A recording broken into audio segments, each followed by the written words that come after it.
বাঁকুড়ার দক্ষিণে বাঘ, উত্তরে হাতি, দুই নিয়ে হিমশিম খাচ্ছিল বন দপ্তর।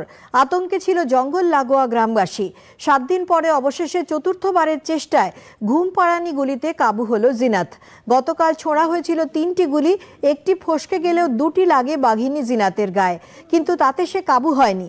আজ জেলার দক্ষিণ বন বিভাগের মুকুটমণিপুর কংসাবতী জলাধার সংলগ্ন এলাকায় গোসাইডিহিতে চতুর্থবারের ঘুমপাড়ানি গুলিতে ক্রমে নিস্তেজ হয়ে পড়ে সে। গতকাল সকালেই জিনাত পুরুলিয়া ছাড়িয়ে ঢুকে পড়ে বাঁকুড়া পুরুলিয়া সীমান্তবর্তী বাঁকুড়ার গোসাইডিহি গোপালপুর এলাকায়।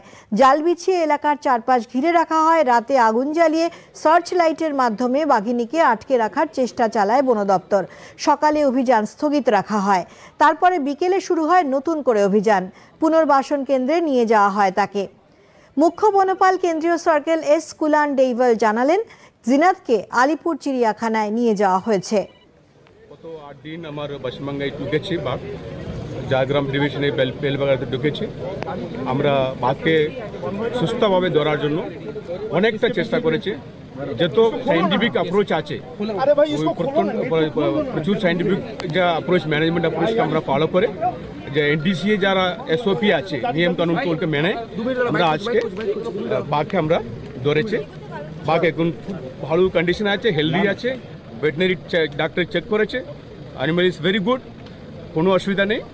আমরা সেফ কাস্টাডি নিয়ে যাই।